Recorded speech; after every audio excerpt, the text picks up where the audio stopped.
intelligencesquared.com.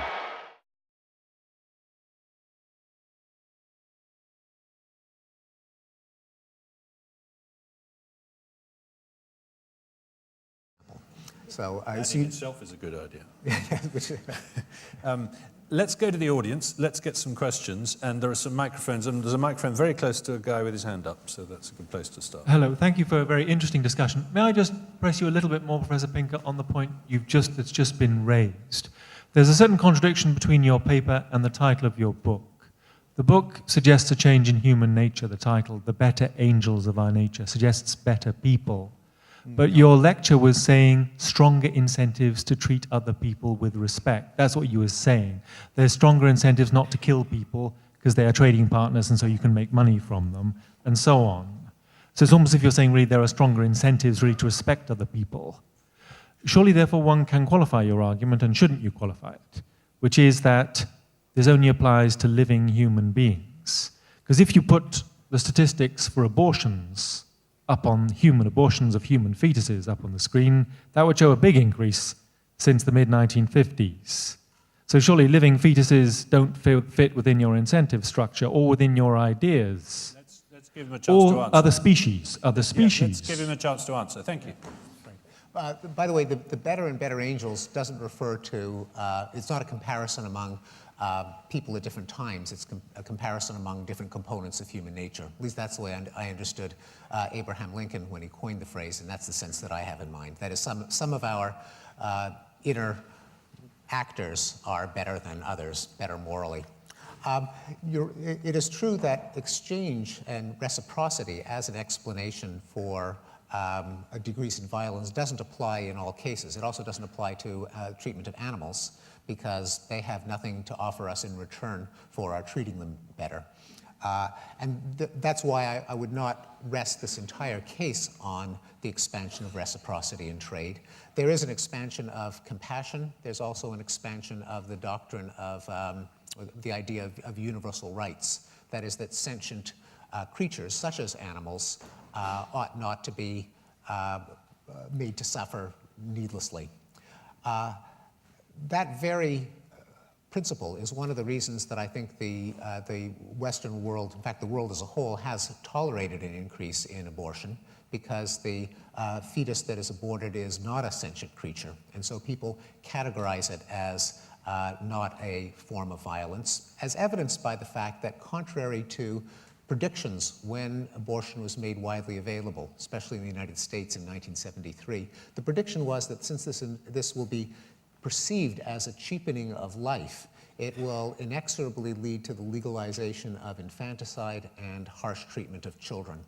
Well, almost 40 years later, we can say pretty categorically that that prediction has been falsified. In no country with legalized abortion has the deadline steadily crept later and later into pregnancy and resulted in infanticide. And the valuation of children, far from having decreased, has reached insane levels where children are doted on morning, noon, and night. Which I think is consistent. The book obviously would not be the right place to engage the debate of whether abortion is moral, but it did engage the question of how do people categorize abortion, and that's evidence that it is not considered a form of violence. By the way, although abortion did show an increase from the 60s through the 70s, I plot graphs showing that since then it has been in decrease for the last 3 decades. So that's another practice that has shown a decline. We've got a question over on this side. Thank you very much. I really enjoyed that. But I don't want to challenge an optimistic thesis with a doom-laden thesis, but I do want to raise a couple of skeptical points. You're quite positive about the Leviathan in the book and in this evening's presentation, but there is also surely a problem with the state. The state can make an art form out of violence, as of course the Roman Empire did, but the modern state does as well. I mean, you had a chart about showing the decline of torture. Of course, we've seen in the War on Terror that liberal democratic states are still capable of sanctioning torture. In fact, in neoliberal fashion, they outsource it, don't do it themselves. They find other parties to do it. But I'm also a little concerned about your heavy reliance on the human security brief data, because there's all sorts of things. I mean, we're looking at the last 20 years or so. There's all sorts of things that the human security brief data doesn't take account of. All the consequential death and dislocation and huge numbers of refugees, for example, which are all forms of violence that follow armed conflict, and also parts of the world where, such as the drug wars in South America, where people have stopped counting the level of death on, for example, on the El Paso border. So I'm a little bit skeptical that the data you're using is simply undercounting the level of contemporary death. Let's let him answer that, but just to throw in a quote from your book that reinforces his point. Governments are institutions that by their very nature are designed to carry out violence. Yes, indeed. And one of basically humanity, I think, is always poised between the dangers of anarchy and the dangers of tyranny. Of them, quantitatively, probably anarchy is worse in terms of the number of deaths. At least this is what Matthew White argues in Atrocitology. And one of the development, and so once we had government in place preventing us from killing each other, then of course we have the problem of how to prevent the government from killing us. And one of the developments of the humanitarian revolution that I didn't have time to speak about this evening was obviously the concept of democracy, which emerged during that time and is an attempt to get the advantages of government without the disadvantages. And I think the rise of democracy has shown that, once again, with lots of reversals and imperfections, it's a process that seems to be working so far.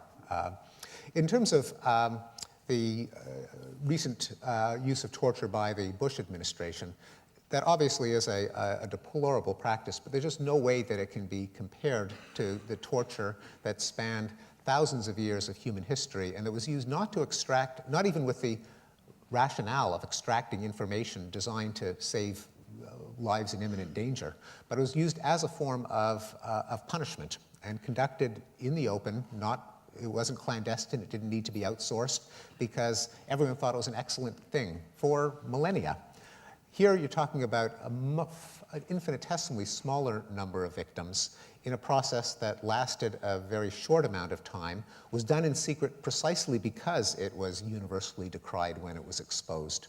So again, it's not to say that violence has gone down to zero, including torture. Torture has obviously not been eliminated, but by any putting it in historical context, there's just no comparison between torture as a form of open punishment and torture as a illegal form of coerced interrogation.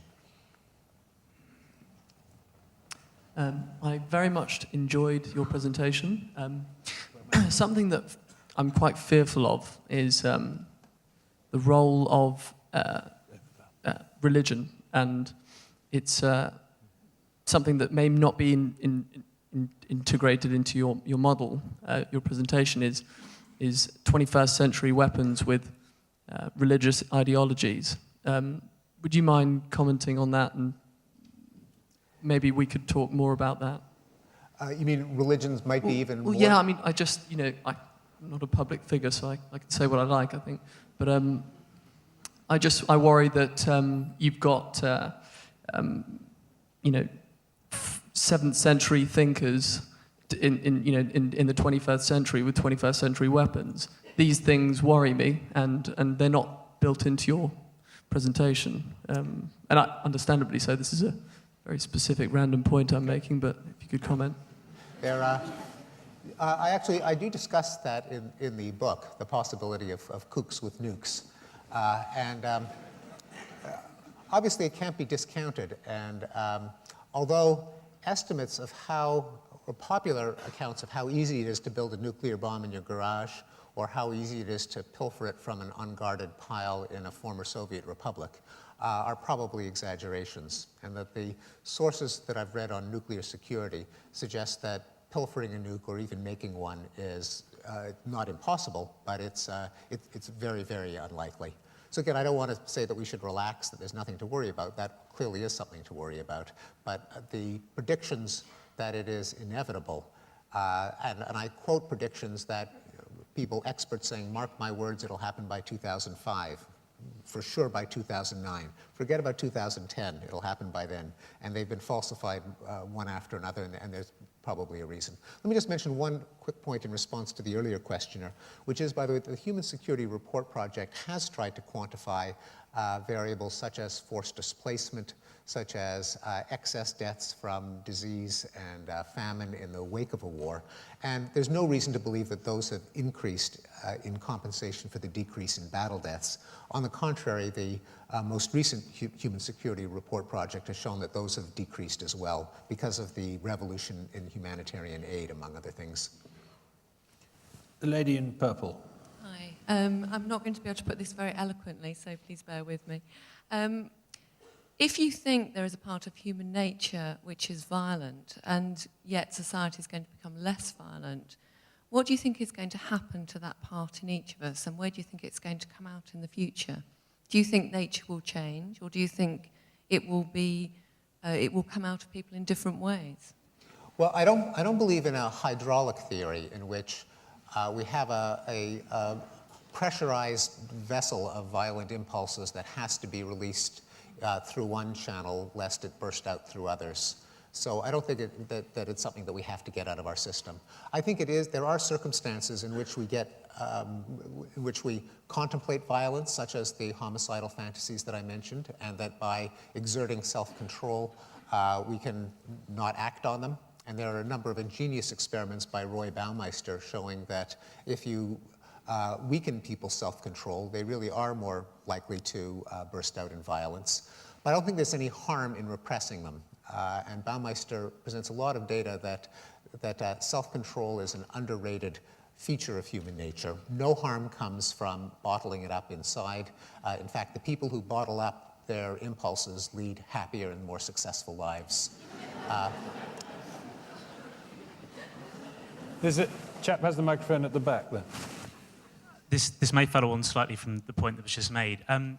As you see a decline in physical violence as perpetrated towards people, and the incentives growing to trading with people, and looking at a sort of more efficient economic existence, do you foresee also the decline in the profit motive, if you like? So as people in the past would have perpetrated physical violence upon people, could you make an analogy between the extraction of profit as violence, and do you see a similar decline and as profit becomes a less acceptable way of dealing with people?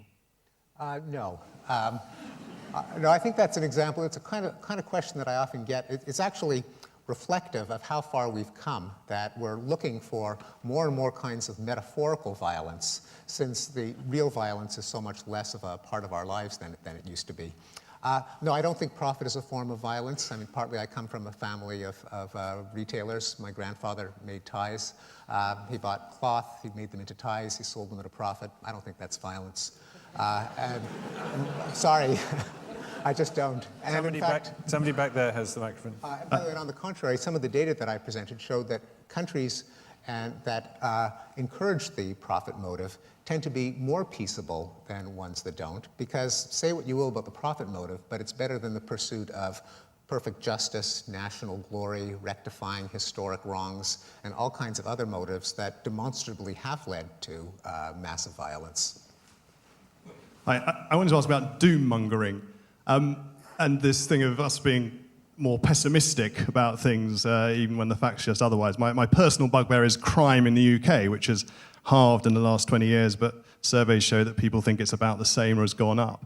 My question is, how much damage has this negativity done? Because we've seen it done okay. And if it is damaging, given that actually most of us aren't going to spend time looking at charts and all the things that you recommend, how can we do something about it? Yeah.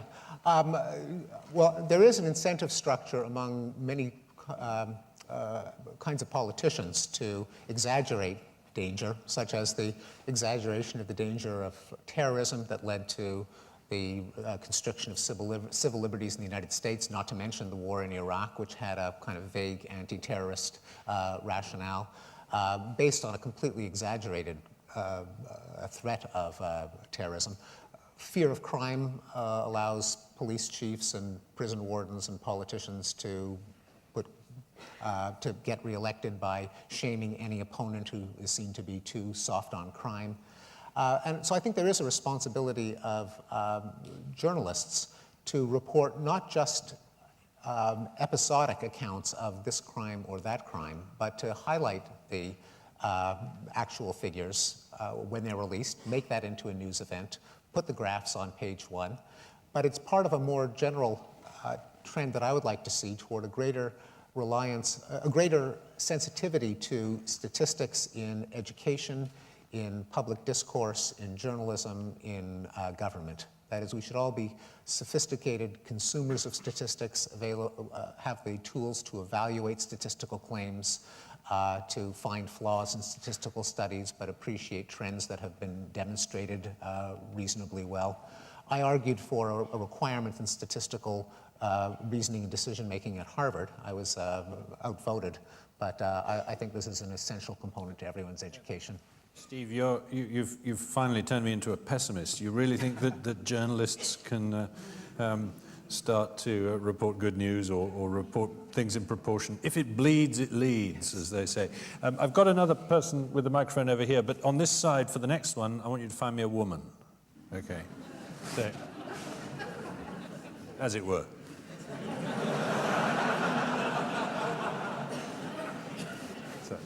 Thank you, Stephen, for your wonderful lecture. My question is, I'm here. I'm a man, by the way. So you're able to make a case with all the empirical data and analysis pointing out factors like international cooperation, economic or monetary benefit, and all those factors that there is a trend that there's a reduction and decline in violence and death and on. But is that irreversible? So if you want to put your predictive hats on, would you be able to comment that there could be some situation or circumstances where there's a global reversible trend that actually is going to see an escalation of violence and death and so on and so forth? Is it going to be a cycle at all? What are your comments on it? Thanks. Yeah, it's a good question. I think some kinds of reductions probably are irreversible. And I base that not on any optimistic temperament, but just on the historical record. So certain barbaric practices, once eliminated, more or less stay eliminated. Human sacrifice might be the prototypical example. Every ancient civilization practiced human sacrifice. They all got rid of it, and no one seems to be in any hurry to reintroduce it. And so probably with legalized slavery, with torture as a form, and mutilation as a form of punishment, probably with the decriminalization of homosexuality. These things tend to be more or less ratchets, that once racial segregation, so things where the rationale for, whether it's a social practice, it can be eliminated with a stroke of a pen, and then it requires energy and mobilization to reintroduce. There are other kinds of events that are more stochastic, more probabilistic. They depend on multiple actors. They can be highly affected by the actions of individuals. And there, I think it would be foolhardy to predict that the progress has been irreversible. Civil wars in the developing world, which have been in decline, that could go back up. The rate of crime has yo-yoed up and down in ways that have defied every expert prediction. I don't think they'll go back up to the level that they were in the Middle Ages, but could they double? Sure, they could. And then there are wild cards. There are the unknown unknowns, some cunning fanatic who's hatching an ideology this very moment that no one's heard of, but it will catch on and infect one country after another. The possibility of massive terrorism that provokes some unpredictable response. And then there is the possibility that stress due to climate and resource competition could lead to increased tensions. Matt might have something to say about this, but it must be added in here, as with, by the way, many of the conclusions that I've reached on recent statistical studies of conflict. Many of them owe to the Peace Research Institute at Oslo, for which Nils Petter Gleditsch is here in the audience. But a number of those studies have shown that the connection between resource competition and armed conflict is not nearly as tight as most people think. And a number of studies have tried to measure resource stress at time 1 with armed conflict at time 2 and have found little to no correlation, which sounds counterintuitive until you start to think of your favorite wars, very few, if any, of which have been fought over finite resources. World War I certainly wasn't, and World War II. And conversely, there have been a lot of resource stresses that have not led to armed conflict. The Great American Dust Bowl of the 1930s did not lead to an American Civil War. There was an American Civil War, but it certainly wasn't about dwindling resources. So that's just a caveat that while I would not rule out the possibility that resource competition or climate stress could lead to an increase in armed conflict, it's by no means a foregone conclusion. I'm going to go upstairs and then downstairs, where I think I've got a woman at both places. And I wasn't just being flippant or sexist. You actually make the point in the book that one of the trends that's caused the peace is feminization of society, that essentially greater influence of women. So let's hear from one. I'm just wanting to look back at human nature once more, and also taking it for granted that you were one of the proponents of human nature being much more slowly changing. And I'm concerned that the actualization of violence, if it has really decreased so much in such a short period of time, if that has any correlation at all with the incidence of perhaps internalized aggression resulting in depression or even, dare I say, autoimmune diseases. I doubt it. That is, for the same reason that I'm skeptical of a hydraulic theory of violence, in which we harbor some amount of destructive energy that has to be directed outward. If we bottle it up, it will destroy us from the inside. I think the evidence suggests that that's not true. And again, I'll appeal to the results of Roy Baumeister, also Walter Mischel, and other psychologists who've studied self-control and inhibition, and have resoundingly concluded that the consensus of the 1960s, that our problem is that we're too repressed, we're too uptight, we're too wound up, that we need to let it all hang out, is exactly backwards. That it's the people with the most self-control who lead the happiest lives. In fact, you can manipulate self-control in the lab and get people, you can fatigue self-control by having people resist a yummy chocolate chip cookie when they're hungry. When you do, and that does fatigue the self-control muscle, so to speak, people have more violent fantasies. They punish other people with electric shocks more readily. They put more hot sauce into their food, the hot chili peppers. Self-control, which really does, I think, push it is one of our better angels. It's one of the reasons that I can believe both in human nature and a reduction in violence. Namely, we do exert self-control under a broader range of circumstances. But I think there's nothing wrong with that. I don't think we'll suffer at all. At the back, I think there's a woman with a microphone. Yes, another woman. I'm just curious about your ideas of self-esteem and violence and the relation between, I heard you on the radio saying that it's actually people with a very high self-esteem who are more violent than those of low self-esteem, which is the common belief. Yes, this, again, I owe this conclusion to the research by Roy Baumeister, who found that if you actually administer tests of self-esteem to various people, it's the wife beaters, the rapists, the neighborhood bullies, the psychopathic killers who are off the scale. They got plenty of self-esteem.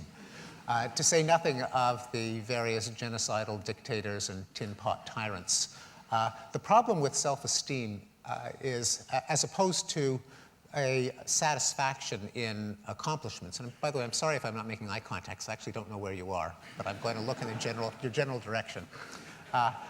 The problem with self-esteem is that if it's unearned, that is, if it's narcissistic, then it's fragile and easily popped, in which case the common reaction is to treat the insolent signal from reality as a heinous crime, and to punish anyone who disrespects you, who doesn't treat you in the elevated way in which you treat yourself. And that's why, far from reducing violence, self-esteem can increase it, because it makes signals from reality intolerable and punishable insults. There's a lot of sacred cows being slaughtered tonight. Over there, there's the microphone. I'd like to invite you to comment a little more on the rise of feminism and its impact and influence in the boardroom, and also how you would view female leadership, not just in the boardroom, but leaders of countries, presidents, prime ministers. We've seen some rather powerful women be appointed in Australia, more recently, I believe, in Brazil, and so on. What is your prediction about the change and what will drive the change, and what is your prediction about where we will come out in terms of the impact on behaviour? As a Canadian, you're just as happy about having a female head of state as we are here. Yeah, right. We did have one briefly in Canada. No, sorry, I meant head of. Well, yeah, I mean head of state. I meant the state, Queen. Yes. Oh, the Queen. Oh, yes. We did have a female prime minister briefly. Yes, I think on average that the empowerment of women is a force that has driven down and will continue to drive down violence. Not because every female head of state is going to be a pacifist, far from it, but because, as I very quickly mentioned in this talk and expand on in greater detail in the book, there are many different motives for violence. There's no one thing, such thing as a violent impulse. And some of them are going to be evenly distributed across the sexes, but some of them are very much a guy thing. And I think the pursuit of honor, glory, dominance, status out of proportion to any actual rewards is something that is gendered, as we say. It's far more prominent in men. And of course, men commit more violence however it's measured. More violent crimes, more violent fantasies, more violent entertainment, more rough and tumble play as children, and so on. So to the extent that violent policies come from an irrational quest for glory and grandeur, as opposed to practical reasons, then I think you would see at least a slight sex difference in favor of less violence when female leaders are in charge. Also, in almost every public opinion poll, women favor the less hawkish foreign policy. In the United States, a majority of women voted against George W. Bush in both of his elections. And so as women are more engaged in decision-making, one should expect that forms of stupid violence should go down.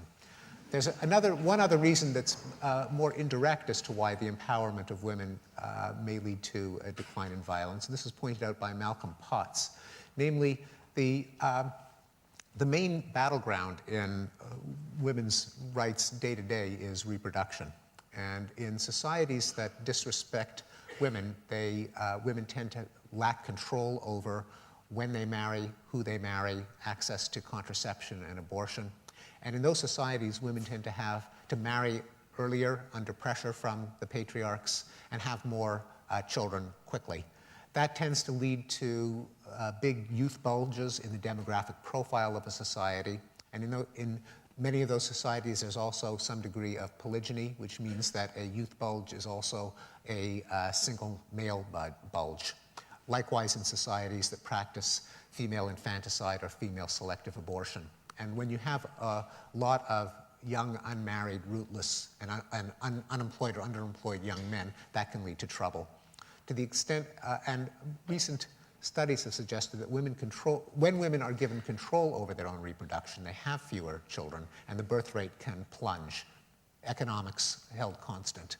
So as women, I think, have more power, some of these demographic dangers will gradually be diffused. We're getting towards the end. A couple of very quick ones, if possible. Lady up there. I'd like to know your thoughts on the idea that many concerned parents often express, that children shouldn't be watching violent movies or playing violent video games and so on. Do you agree that it erodes the sense of empathy in children, or do you think, in fact, that today the increasingly sophisticated simulations we have of violence in video games and virtual reality and movies and so on actually help children to vent that violent streak elsewhere and then have more self-control in real-time kind of interactions with people. Yes, I do think that violent entertainment in children is a red herring. That, for one thing, consumption of violent video games has skyrocketed during exactly the decades in which the rate of real violent crime has fallen. This isn't to say that there's a causal relationship, but just that everyone's expecting that kids should be going wild with all those video games, but it hasn't happened. And there are at least some reasons to take seriously the possibility that there's a causal relationship. One of them is a young man who's behind a video screen isn't doing a number of other things that he could be doing. Another is that, as Baumeister points out in a recent book by John Tierney, video games are the last pocket of meritocracy that today's children face. That in so many schools, because of the self-esteem movement, they're given the gold stickers for showing up. It's considered to be, invidious, competitive, and so on for kids to be graded according to their performance. Well, in a video game, it's merciless. You don't get a gold star for showing up, and one could speculate, as they do, that because they have data showing that self-control generalizes. If you put away the laundry, then you're more likely to lose weight, and vice versa. It's conceivable, though not shown, that kids who learn the self-discipline of practicing for a goal, not acting impulsively, exerting the self-control necessary to succeed in video games, could generalize it to other spheres of life, including inhibiting impulses before they act on them. Another sacred cow. The last word to a man, I'm sorry, that's accidental. Just returning to the question of human nature and the civilizing that we've had, if you were to take a prehistoric man or woman, but actually in this case a man, who was obviously had an opportunity to gain resources through violence in a way that we don't have to the same extent today. You commented that you didn't think that human nature had time to change through the time where we've moved from prehistoric, violent, brutish behavior of Hobbes. So if you were to take the long view and to see the civilizing process and to be an optimist and consider that we maintain human civilization indefinitely, we have had a dramatic move away from violence. Do you not think that perhaps through the agent of sexual selection, for example, there could be some move in human nature away from the violent impulse? Yeah. Just to be clear, my point in response to an earlier question was just that the declines of, say, the last 50 years could not be attributed to natural selection. There certainly hasn't been time in the 2 generations or fewer if we're talking about the new piece of the last 20 years. And so I was just extrapolating those social, cultural changes, whatever they were, saying they were all we need to explain the earlier reductions in violence. But I would not claim that, say, what I've been calling the pacification process, which in some parts of the world has unfolded over millennia, I would not say that that has not been enough time. Based on our understanding of natural selection, that is enough time for it to be possible. Whether it in fact has happened, that is, whether your thought experiment of putting a Cro-Magnon man in a time machine, time transporting him to the present, provoking him with some insult and seeing whether he lashes out violently or not. I don't know the answer. All I know is that we don't have evidence that he would be biologically different from contemporary humans. This isn't to say that he necessarily wasn't. One of the reasons to be at least a little skittish in accepting that claim is that it could also be tested by looking at people who've lived under government for many, many generations, and those who, until recently, have had ancestors that have lived in hunter-gatherer or other tribal circumstances. And you can make the same prediction about different ethnicities, a prediction that I don't expect anyone to test anytime soon for obvious political reasons. Because a conclusion might be politically uncomfortable doesn't mean that it's false, but it does mean that we should be demand a high level of evidence before we assume that it's true. And so I just don't think that evidence is with us now.